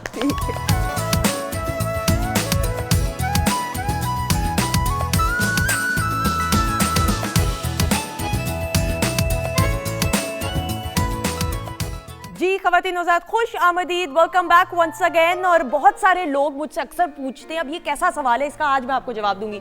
मुझसे बहुत सारे लोग ये पूछते हैं कि आप घर से ऑफिस किस तरह आती हैं, तो मेरा जवाब पहले होता था कि मैं टांगों पे चल के नहीं आती, मैं जिस सवारी में आती हूँ आज आपको मैं वो दिखाऊंगी। ये देखिए टैटन है, मैं इस सवारी में सवार होके आती हूँ। अगर आपको ना यकीन आए तो आप मेरे चालान का पता कर सकते हैं कि कितने मेरे चालान पूरे लाहौर में हुए हैं। ये देखिए, ये मेरी राइड है जिसको मैं ख्वाब में ज़रूर चलाती हूँ। जी हाँ, मैं असल में नहीं इसको चलाती, इसको चलाने वाले हमारे साथ मौजूद हैं and we are going to have a bit of adventure. Bit of adventure नहीं, बहुत सारी बातें गुफ्तगू होने वाली है, क्योंकि ख़वातीन हज़रात जब बात हम करते हैं स्पोर्ट्स बाइक की, और ये एक ऐसा शौक़ है, ये एक ऐसा एडवेंचर है, ये एक ऐसी हॉबी है कि जिसको इसका एक दफ़ा आई डोंट नो आदत पड़ जाए तो फिर इस आदत से निकलना बहुत मुश्किल होता है। और मैंने पर्सनली एक्सपीरियंस किया हुआ मेरे अपने हस्बैंड को, और हमने भी एक हैवी बाइक रखी हुई है, उसकी कहानी बहुत लंबी है, कुछ 2-3 मैराथन एपिसोड्स हों तो मैं आपको बताऊं क्या क्या लड़ाइयाँ हुई उसको ख़रीदने के लिए, क्या क्या मसले मसाइल हुए। लेकिन आज मैं अपनी घरेलू गुफ्तगू बिल्कुल भी नहीं करूँगी, लेकिन ये जानने के लिए कि आया ये इस तरह की बीस्ट को, अगर मैं कहूँ हैवी बाइक्स को मेनटेन करके रखना और इस पर क्या क्या एडवेंचर्स किए जा सकते हैं, ये हम जानेंगे उन तमाम 3 हजरात से जो पूरे पाकिस्तान में नहीं बल्कि अक्रॉस द बॉर्डर ईरान तक ट्रैवल कर चुके हैं। So without any further delay मेरी पहली मेहमान शख्सियत है खुर्रम जहांजेब। अस्सलाम वालेकुम। वालेकुम अस्सलाम। Khurram Jahanzeb is an engineer by profession, right? कैसे हैं आप? जी फाइन, फर्स्ट क्लास अल्हम्दुलिल्लाह। ये मैं घर लेके जा रही हूँ, ठीक है? ठीक है, आप रिक्शा करा लीजिएगा, ठीक है। रिक्शे भी आसानी से इधर मिल जाते हैं। वैसे मेरे दोस्त हैं, मैं इनके साथ चला जाऊंगा। हाँ बिल्कुल सही, बिल्कुल सही। Thank you so much. Thank you जी। ये वाली बाइक इनकी है। उसके बाद तशरीफ रखते हैं, ये मेरे दांतों का इलाज भी सबसे पहले करेंगे क्योंकि ये डेंटिस्ट भी हैं। डॉक्टर मनान इज हियर विद अस और इनको भी वेलकम करेंगे। अस्सलाम वालेकुम। वालेकुम अस्सलाम। कैसे हैं डॉक्टर साहब? अल्लाह का शुक्र। ओके, आपकी कौन सी वाली बाइक है? The red one? The black the black one, excellent जी। ये ब्लैक वाली डॉक्टर साहब की बाइक। डॉक्टर साहब, आप अपने पेशेंटों को ऐसे चेक करने जाते हैं? वन। नहीं, उनको नहीं पता, उनको वरना सीरियस नहीं लेगा कोई। This is the other side. This was the other side, लेकिन अब तो टीवी पे आ गया जो आना था। अब देखेंगे क्या होता है। बाद में बताइएगा ज़रूर क्या हुआ। जरूर जरूर। अच्छा जी, उनके साथ तशरीफ रखते हैं अगेन, और ये तीनों दोस्त हैं ख़वातीन ज़ात, which is the best part. Ehsan Maqbool साहब हमारे साथ मौजूद हैं and he is a motivational speaker. इनको वेलकम करते हैं। अस्सलाम वालेकुम। वालेकुम अस्सलाम। एहसन कैसे हैं आप? अल्हम्दुलिल्लाह फाइन। ये जो जी। ये वाली ना, one with the flames. The one with the flames. Yes, I wanted the right words. Thank you so much for being part of the show. और मुस्कान जे भी हमारे साथ मौजूद हैं, इनकी भी है मोटर बाइक। किधर है वो फूलों वाला स्टैंड किधर है? ये फूलों वाला स्टैंड इधर था, भाई लेके आना। वो मुस्कान की, जी हाँ, अनम ना के साथ। सामने नए फ्रेम में क्लोजअप दिखाएं तो दिखाइए सही कि कि वकार मेरी भाई कितनी एंटीक बाइक है। जी, ये ख़वातीन ज़ात, ये मुस्कान की ये बाइक है। ब्लैक वाले जो जिसमें हाँ, फूल है, ये इस पे जाती हैं। और ये बुक्स में आपने देखी होगी, बड़ी फेमस बाइक है, बुक्स में, ड्रामाज में, बड़ी बड़ी हिस्ट्रीज में, बड़ी मूवीज में ये वाली मेरी बाइक है। बिल्कुल सही। आए जरा, मैंने आपसे बाहर चल के बात करनी है कुछ, प्लीज। अच्छा जी, ये ज़्यादा क्यूट है। सो ख़वातीन और हज़रात, नाउ आप तीनों से बात करते हुए, देन ऑब्वियसली तीनों दोस्त एक तो बचपन से हैं या कब दोस्ती हुई? नहीं, कम्युनिटी बेस्ड बाइकिंग कम्युनिटी से दोस्त बने। अच्छा, ओके। हाँ जी। और सारे राइडर्स थे एंड देन हमने ग्रुप ज्वाइन किया तो वहाँ पे सब मिले, फिर दोस्ती हो गई। Now it's been around 6-7 years. Excellent. अच्छा, कहते हैं, और ये मैंने देखा हुआ खुद भी विटनेस कि बाइकिंग का जो जुनून होता है ना, ये एक ऐसा जुनून है कि घर में लड़ाई भी हो जाएगी ना, ये जुनून खत्म नहीं हो सकता। खुरम जी, स्टार्टिंग फ्रॉम यू। हाँ जी, ये बिल्कुल सही है। जब मैंने स्टार्ट किया था तो जब मैं लाहौर से बाहर जाता था टूर्स पे, तो ऑब्वियसली जो मेरी मिसेज हैं वो मेरे साथ काफ़ी झगड़ा किया करती ठीक थी, है। बट स्टिल मैंने उनका कि you are my first love, बल्कि ये मेरा पहला प्यार है, आप मेरा दूसरा प्यार है। अच्छा, सही, बस ठीक है। कहानी यहाँ पे ही खत्म हो जानी चाहिए, फुल स्टॉप लग जाना सो चाहिए। Bike is your first love. अगर आपने बाइकिंग एंजॉय करनी है तो ये आपका पहला प्यार होना चाहिए। बिल्कुल सही। और ये पहला प्यार ऐसा खतरनाक होता है। डॉक्टर साहब, देन अगेन, आपको कब ये शऊर बेदार हुआ, कितना शौक कब डेवलप हुआ? देखिए, सबसे इम्पोर्टेंट बात ये है कि हमारी स्टडीज़ बहुत मुश्किल होती हैं, प्लस हमारी जो वर्क लाइफ है वो भी बहुत ज़्यादा हेक्टिक होती है। हमारी कोई मुझे ऐसा फील हुआ कि कोई एक हॉबी होनी चाहिए मेरी, जो एक हेल्दी हॉबी हो, जिसको मैं फुली इंजॉय कर सकूं। और अब मैंने I can be me. So biking, बचपन से बाइक्स वगैरह चलाते ही रहते थे, मतलब like when I got the licence. ठीक है। उसके बाद से आई थॉट कि अब हमें मुझे वो जो ड्रीम बाइक है मेरी, वो मुझे वो परचेज़ करनी चाहिए। So when I got this bikes, फिर उसके बाद जब इन सब से मुलाकात हुई, फिर आई गॉट टू नो कि if you buy a bike और आप उसको एक इंडिविजुअली बाइक चलाओगे तो मेरे ख्याल से शायद आप इतना एंजॉय ना कर सको, या कुछ अर्से बाद आप बोर हो जाओगे और आप बेच दोगे, जैसे अक्सर लोगों का होता है। लेकिन this is the group that binds you together. और फिर हम जब आपस में मीटअप्स करते हैं, उसमें कुछ बातें शेयर होती हैं, एक दूसरे को हेल्प करते हैं, मतलब गपशप होता है, Obviously, catharsis भी हो रहा होता है। yes, मुझे yes, तो yes. लगता है कि So catharsis you get बहुत- new friends. True, true. You get new friends and healthy friends. बिल्कुल। और आई थिंक ये बाइक हम मतलब नॉर्मली जो चॉपर्स होते हैं, ये हम लाइफ के उस स्टेज में रहते हैं जब आप मेच्योर हो चुके होते हो। सो आपके बचपन के दोस्त ख़त्म हो चुके होते हैं तकरीबन, या वो बिज़ी होते हैं सारे। आपकी कॉलेज के फ्रेंड्स भी थोड़े से आपके अब आपके कॉलीग्स बन चुके होते हैं, तो उनके साथ भी इतना नहीं आप बैठ सकते।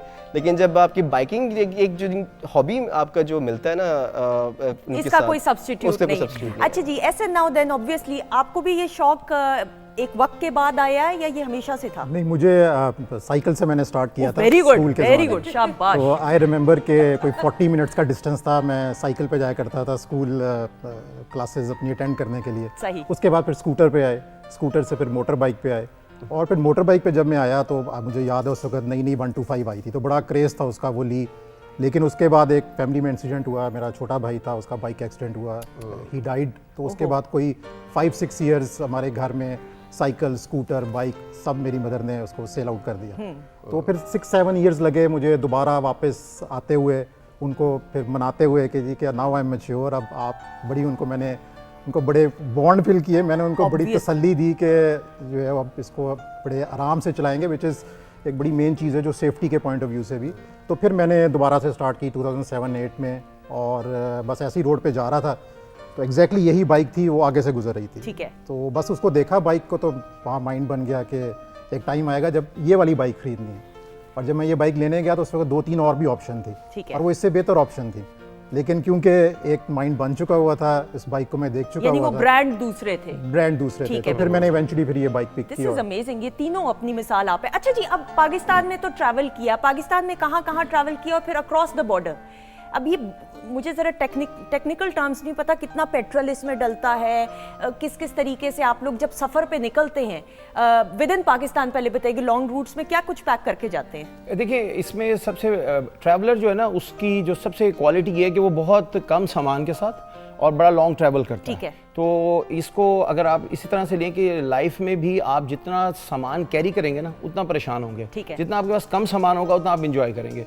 सो बाइक ट्रैवल में ये पैनियर्स आपको राइट एंड लेफ्ट पे इसके नज़र आ रहे हैं, इसमें तकरीबन 30 kg लगेज जो है हम लोग कैरी कर लेते हैं, ठीक है। उसमें डेफिनेटली कुछ कैंप भी होता है, इसमें हमारे कुकिंग के छोटे कुछ पोर्टेबल किस्म के सामान होता है कुकिंग का, ठीक है। इसके साथ साथ रेन गियर्स होते हैं कि खुदा ना खास्ता, क्योंकि देखें एक जब when you are on bike you are the part of the movie, आप गाड़ी चला रहे हैं ना, तो अगर अब बाहर माइनस है तो आपको कोई टेंशन नहीं, आपने अपना टेम्परेचर मेंटेन किया, but you are on the bike, अगर बाहर -7 है तो यू फील -7, और अगर 50 डिग्री सेल्सियस है तो यू फील 50 डिग्री सेल्सियस। तो उस हवाले से आपने अपने आप को मेंटली फिजिकली प्रिपेयर करना है। सो इसके लिए आपको एक्सरसाइज भी करनी है, अपने आप को फिट भी रखना है।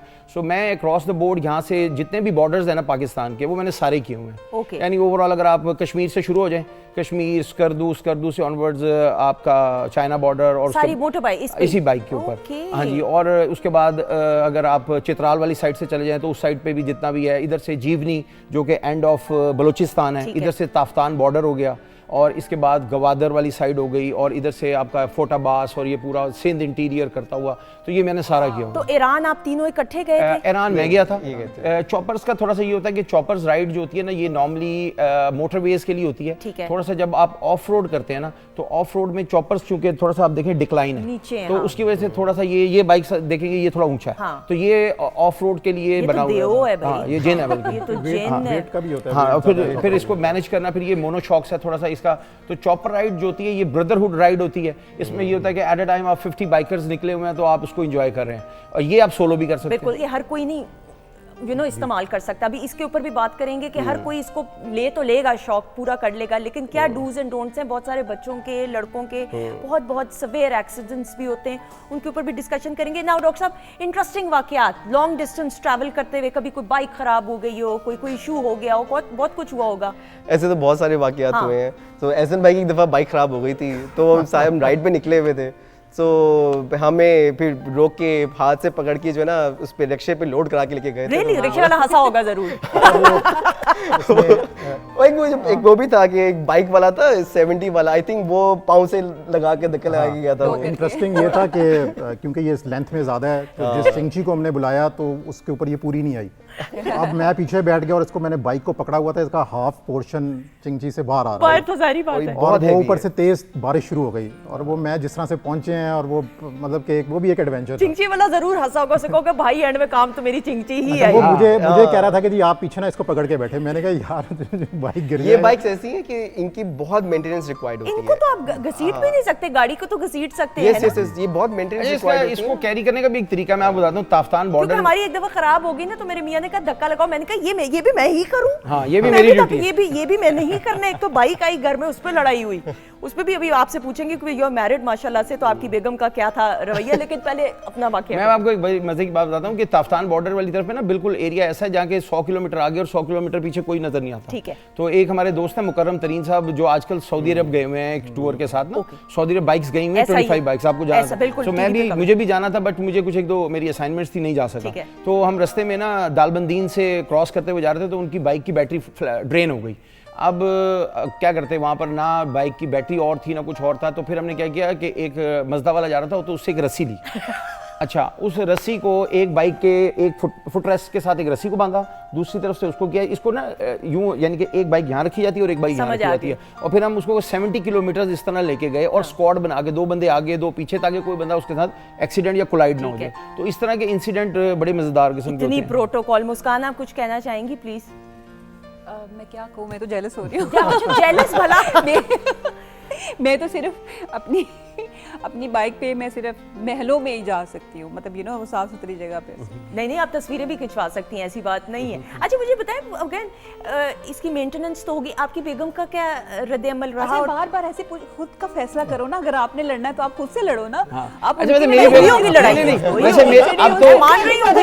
नहीं, सुने, मेरी बेगम तो अब इम्यून हो गई है। देखा, लड़ाई हुई अब इम्यून हो गई, अब तो मैं उसके साथ तुर्की जा रहा हूँ। एक्सीलेंट, तालियां, वेरी गुड। तो अब उसने कहा कि ठीक है, आप इसको भी साथ लेके चले, मुझे भी साथ लेके चले। अच्छा, बिल्कुल सही। स्वतंत्र साथ जा रही है। स्वतंत्र उसने समंदर में फेंकना होगा। हाँ, नहीं, लेकिन एक बात बता दूं आपको, जो फन राइड वो मेरे साथ शोग्रान गई थी, गाड़ी पे भी कई दफ़ा गए, लेकिन जो हम लोग एबटाबाद क्रॉस कर रहे तो ना कुछ जैसे कॉलेज की लड़कियां और वो ये समझे कि कोई गोरा कपल है, क्योंकि हेलमेट्स पहने हुए थे और बेगम साहबा पीछे बैठी हुई थी, तो वो मुझे ना बड़े थम्स अप कर, तो जब हमने ना कोई कहीं रुके तो हमने हेलमेट उतारा तो वो परेशान हो गए, अरे पाकिस्तानी आप बाइक पे ट्रैवल कर रही हैं। उन्होंने कहा कि पाकिस्तानी क्या बाइक पे ट्रैवल नहीं कर सकते? उन्होंने कहा नहीं, हमने तो आज तक इस पे गोरे ही देखे हैं। बिल्कुल, वैसे ये मैं इनको बहुत अप्रिशिएट करता हूँ इन बातों में कि ये अपनी वाइफ के साथ जिस तरह से ये इवेंट्स करते हैं। आई थिंक आपका एक कपल में अगर ये इंटरेस्ट कॉमन हो जाए कोई भी किसी चीज़ की हॉबी का भी, सो आपकी बॉन्डिंग बहुत अच्छी होती है, बहुत strong I agree, I totally. और अगर आपकी वाइफ का इंटरेस्ट डिफरेंट हो, आपका इंटरेस्ट डिफरेंट हो और हॉबी कुछ मैच ना करती हो, सो आई थिंक कॉन्फ्लिक्ट ज़्यादा डेवलप होते हैं, यू नो, जो हमारे देखने को मिलता है नॉर्मली। बिल्कुल सही। मेरी छोटी बेटी जो है ना 12 साल की है, तो वो भी बाइकर है। बाइकर इस सेंस में है कि वो 1 to 5 बकायदा मुझे कहती है कि ये मुझे सिखाएं, और मैंने उसको सिखाना शुरू कर दिया। Excellent. मुझे कहती है मुझे एक ट्रेन लेके देना और मैंने आपके साथ एक टूर करना। Very good, very good. और देखिए ना ये फैमिली बॉन्डिंग का, ऐसे ना आपसे जरूर बात करते हुए, लड़कों को, बच्चों को ग्रोइंग एज में, हर एज में बाइक रखने का शौक होता है, लेकिन you know you have to be, this is serious business. आप इसमें एक दफा बैठते हैं, इसको चलाना शुरू करें तो लगता है हवा में उड़ रहे हैं और एकदम से लेफ्ट राइट आपको आगे पीछे कुछ नजर नहीं आता। आप लड़कों को क्या मैसेज देना चाहोगे जिनको बाइक रखने का शौक है या जिनके पास बाइक है, कि सेल्फ कंट्रोल कितना जरूरी है? जब मेरे ख्याल में ना हमारे यहाँ वैसे भी वो जो सेफ्टी और इसकी ना अवेयरनेस बहुत कम है। बाइक ले तो लेते हैं, इवन ये तो फिर भी बड़ी बाइक है, आप जो आम नॉर्मल बाइक्स हैं उसके ऊपर भी आप देखें कि जो एक बेसिक चीज़ है हेलमेट, वो भी सामने टैंकी के ऊपर रखा होता है या लटकाया होता है, किसी को देखिए पुलिस आती तो पहन लेते हैं। तो वो अवेयरनेस नहीं है कि आपका इतना बड़ा रिस्क है कि आपकी, क्योंकि मैंने तो फेस किया हुआ है, मैंने अपनी फैमिली में देखा हुआ है कि हेलमेट के बगैर मेरा भाई गिरा, हेड इंजरी हुई, तो जिसने देखा होता है उसको आइडिया होता है। तो हम तो मैक्सिमम इवन समटाइम्स ऐसे भी होता है कि भी नॉर्मली हमारे ग्रुप में भी कोई ऐसा आ जाए तो हम उसको कहते हैं कि यार विदाउट हेलमेट आपने राइड में नहीं आना। हमने तो अलाउ भी नहीं किया। बिल्कुल सही। अच्छा, मैंने कुछ कपल्स ऐसे भी देखे कि पीछे वाले ने पहना होता है। हाँ, ऐसा ही है। चलाने वाले ने नहीं पहना, लेकिन जो बैक पे बैठा उसने पहना। इसके सिक्योरिटी क्या होते हैं जी? जी, मेरी बेटी है मेरे साथ, अक्सर उसको भी शौक है, वो राइड पे करते हैं, तो वो वी ऑलवेज वियर हेलमेट्स, उसने भी पहना होता है। अब लोग देखते हैं, वो कहते हैं कि पता नहीं कोई खलाई मखलूक आ गई है तो उन्हें हेलमेट पहने हुए हैं, मगर हमें पता है कि आपने सेफ्टी खुद करनी है अपनी। आपकी डिपेंडेंसी है, आपकी फैमिली के ऊपर डिपेंडेंट है, वो आपके ऊपर डिपेंडेंट है। तो ये अवेयरनेस हमारे यूथ को आनी चाहिए, जो कि अनफॉर्चुनेटली नहीं है अभी। बिल्कुल सही। अच्छा, when you are going to buy a bike, you know, this is a suggestion for the kids कि अगर आप कोई बाइक लेने लगे हो तो इनसे इंस्पायर होकर डायरेक्टली इन पे जंप नहीं करना। सो इन सबसे पहले बेसिक लो। फॉर एग्जांपल अगर आप स्पोर्ट्स किए तो स्पोर्ट्स नहीं है वैसे, लेकिन अगर आप स्पोर्ट्स पे वाली बाइक पे कंसीडर करते हो, स्टार्ट फ्रॉम द 300 सीसी, और पहले तो जो भी आपकी 70 अवेलेबल होती है, फिर 1 to 5, फिर 300, फिर 600, एंड देन आप जोन जितना आप इसको करना चाहो, लेकिन डायरेक्टली जंप करके लोग 1000 सीसी ले लेते हैं, व्हिच इज सो रॉन्ग। वो चीज़ आप बहुत गलत करते हैं। अच्छा, एक तो ये मैं थोड़ा सा टेक्निकल भी सवाल, आई डोंट नो इट्स ये हेलमेट्स जो है ये कोई स्पेशल है इन बाइक्स के साथ होती है? मुझे लगता है ये आम हेलमेट नहीं है, थोड़ा सा ये भी बताते हुए ये लीजिए जी। मैं आपको इसमें थोड़ा सा बताता हूँ और क्या सेफ्टी प्रिकॉशंस होती हैं। इसको अगर कैमरा थोड़ा इसको ये एक बहुत ही जिसे कहते हैं फैंटास्टिक डिवाइस है जिसको कहते हैं कार्डो। ठीक है। तो ये कार्डो जो है ये 15 राइडर्स को कनेक्ट कर लेती है as a walkie talkie. Excellent. ठीक है। इसमें ये होता है कि एक जब हम राइड करते हैं हार्लेस की, तो हमारे एक कैप्टन होता है, फिर उसके पीछे राइडर्स हैं, फिर एक मार्शल होता है। ठीक है। सो और इसी तरीके से उसमें ये होता है कि जब कनेक्टिविटी होती है तो वो बताता है कि जी आगे रोड कंडीशंस क्या हैं, तो आप कनेक्टिविटी में रहते हैं, फिर दूसरा बोर नहीं होते, गपशप होती है। दूसरा ये डॉट अप्रूव्ड हेलमेट्स होते हैं, सो दैट कि खुदा ना खास्ता अगर गिर भी गए तो ये आपको जो आपका हेड है उसकी इंजरी से बचाते हैं आपको। और इसकी जो मैन्युफैक्चरिंग है डेफिनेटली महंगे भी हैं, तो लेकिन ये है कि चीज़ महंगी होती है, लेकिन उसके साथ साथ उसकी सेफ्टी भी नहीं। अगर महंगा शौक है तो आपने फिर उसका प्रिकॉशन भी एहतियात भी उसी तरह, और उसी तरह से फिर आपने अपनी इसी तरह से, जैसे कि अब ये बैक साइड के ऊपर हमारे तमाम दोस्तों के हेलमेट्स पे लाइट लगी हुई है। अब जब आप इसको प्रेस करते हैं तो ये देखें ये एक इंडिकेटर आ गया। तो ये अब आपको ये बताएगी रात में अगर आप ड्राइव कर रहे हैं तो कम से कम पीछे से आने वाले को पता लगेगा कि एक बाइकर जा रहा है या कोई भी चीज़ है जिसके लिए वो थोड़ा सा प्रिकॉशन होगा। तो इस तरह के प्रिकॉशनरी मेजर्स जो हैं वो बहुत ज़रूरी हैं। हेलमेट है, अब ये जैकेट है या जो डॉक्टर साहब ने पहनी हुई है, तो इसके साइड्स के ऊपर इधर हर जगह के ऊपर पैडिंग है, सो दैट कि अगर खुदा ना खास्ता स्किड कर जाते हैं तो ये तो नहीं होगा कि आपको डैमेजेस। आपने पहनी हुई है ये दिखा सकते हैं ताकि ये बच्चों को, लड़कों को हम दिखा दें कि इसके अलावा ये जैकेट्स आप खड़े होकर जी, जी, दिखा जी, जी, दीजिए, जी, ताकि बिल्कुल। और साथ साथ भी बताती चाहिएगा नीज के लिए कोई खास हाँ जी चीज़ हो। बिल्कुल। अब जैसे ये जैकेट है, ये मैश जैकेट है, गर्मियों के पॉइंट ऑफ व्यू से इसमें हवा भी क्रॉस करती ठीक है। है। उसके साथ साथ अब एक पैड ये लगा हुआ है, ठीक है। तो ये आपकी इधर से अपना कोनी को बचाएगा। ठीक है। इसी तरीके से शोल्डर के लिए पैड है, ये शोल्डर को ठीक है। बचाएगा इधर से भी। इसी तरह बैक साइड के ऊपर एक पैड ये लगा हुआ है, तो ये आपको हर तरह की प्रोटेक्शन है। और ये दूसरा ये है कि ये जो फैब्रिक है, ये रोड पे अगर होगा तो आपको किसी भी किस्म की ये कॉर्डोरा एक है या इस तरह का फैब्रिक होता है जो कि डैमेज नहीं करता आपके रोड की। जब आप रोड के साथ अगर खुदा ना खास्ता घिसट भी जाएं ठीक तो है। डैमेज नहीं होगा। बिल्कुल, और ये घुटनों के लिए भी आई एम श्योर इसी तरह से घुटनों के लिए ये कि अगर आप पहने तो नी प्रोटेक्टर होते हैं, हाँ। बल्कि अभी जो आजकल नई जीन्स आ गई हैं वो इस फैब्रिक की हैं कि उसके अंदर नी प्रोटेक्टर लग जाता है। सही, बिल्कुल हाँ जी, तो वो सही। आप कभी ऐसा हो उसका पेट्रोल ही खत्म हो गया हो और पेट्रोल डलवाने के लिए वो पैदल जाना पड़ा हो, मेरे साथ हुआ होगा? भाई इसकी शान के मेरे खिलाफ है, इसका साथ पेट्रोल नहीं खत्म हुआ। हो। ये था, मैंने ना बाइक अच्छा, मुझे शक था आपके साथ हुआ नहीं होगा। वो बताता हूँ क्या हुआ था। मेरा टैंक फुल था और मैंने ना ऑयल चेंज करवाना था, मैंने क्लिनिक जाना था, मैं लेट हो रहा था। ठीक है। तो मैंने बाइक उसको दी मैकेनिक को और मैंने से कहा कि यार ऑयल चेंज कर देना, ट्रस्टवर्दी बंदा था, मैंने कहा कर देना, मैं आके तुमसे बाद में ले लूँगा। मैं उससे बाइक लेके निकला हूँ और मैं चला रहा हूँ, चलाते अचानक ना वो क्या कहते हैं बाइक बंद हो रहा है बार बार। मैंने कहा इसको क्या हो गया, टैंक सब कुछ ठीक था, मतलब उसको मैंने रिपेयर होने दिए। मैंने उसको कॉल की, मैंने कहा तुमने क्या ख़राब कर दिया ना, इसमें से क्या छेड़छाड़ की है, मैं आज नहीं खड़ा हुआ तो तुमने कुछ पंगा कर दिया इसके अंदर। कहता नहीं मैंने कुछ नहीं किया, कुछ नहीं किया। फिर मैंने उसको जब टैंक खोला इतनी देर बाद, ख्वारी के बाद, तो पता लगा उसने पेट्रोल निकाल लिया था उसमें से। और मुझे इतना गुस्सा आया, मैंने कहा मैं रोड के बीच में खड़ा हूँ कि तुम पेट्रोल निकालना है तो मुझे बताओ तो सही। ठीक है, वो बताएगा थोड़ी ना पेट्रोल निकालते हुए। बस।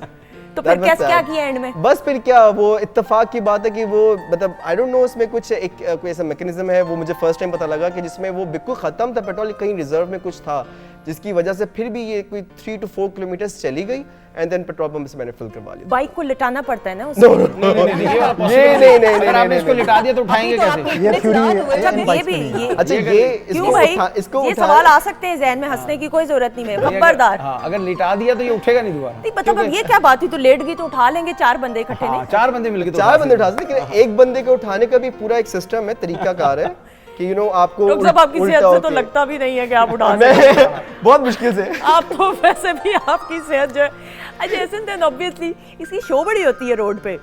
रोड प्रेजेंस है इसमें। चालान हुआ कभी? वो रोका हो भाई साहब? अच्छा, वैसे आज तक रोका नहीं है। हाँ, एक दफ़ा रोका था, वो मैं ये समझा कि शायद उन्होंने मतलब कोई मैंने कोई लॉ कोई कुछ किया है ठीक है। जिसकी वजह से रोक लिया है या व्हाट्सएवर रीज़न, रोक के उन्होंने कहा जी ज़रा इसकी एक दफ़ा आवाज़ सुना दे। अच्छा ओके, इसलिए तो मैंने उन्होंने 2-3 दफ़ा किया, उनका शौक पूरा हो गया, उन्होंने कहा जी ठीक है आप जा सकते हैं। सही। अच्छा वैसे वैसे नहीं रोका। आवाज की नहीं, बात रोवर तो है ना, देखें जी वेंसन लगाओ या कोई भी योशीमोरा लगाओ।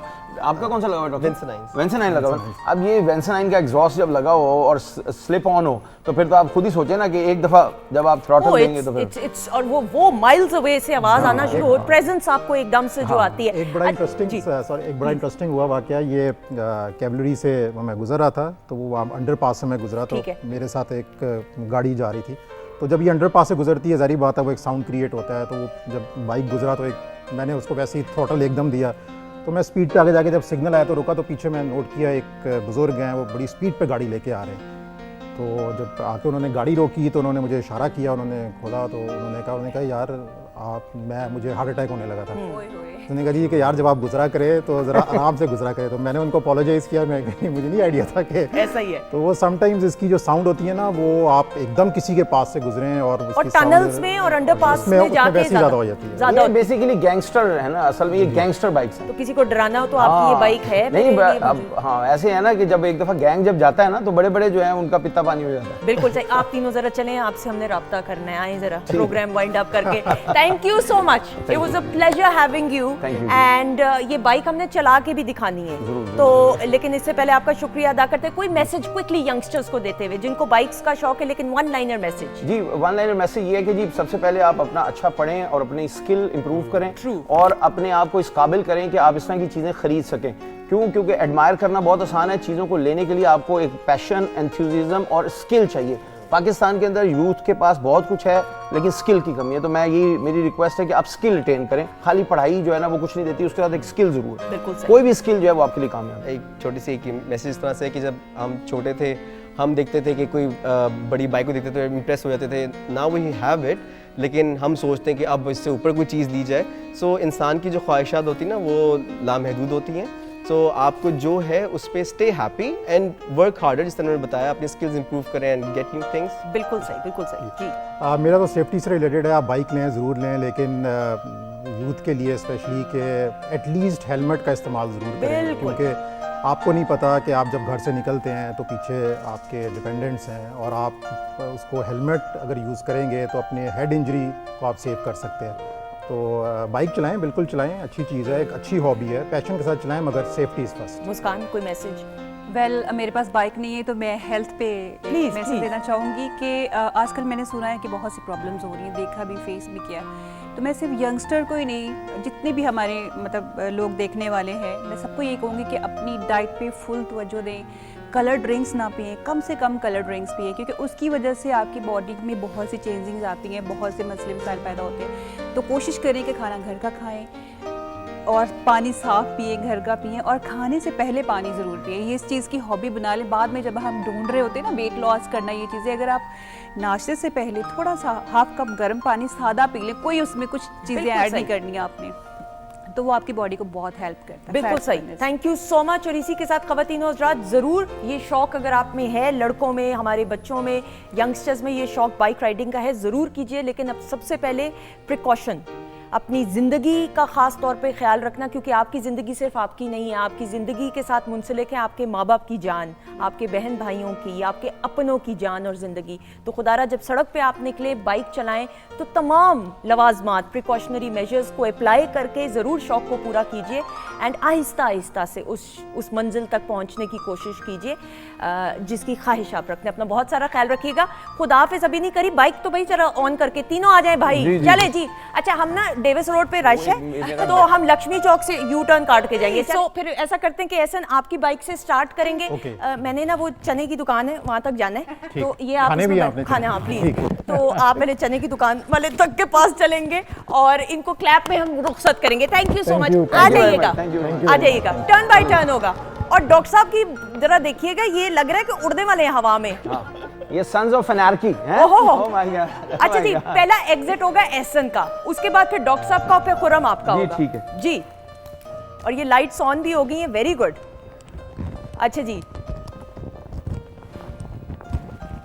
एंड ऐसा ना आज ही करना है ये। चलें जी।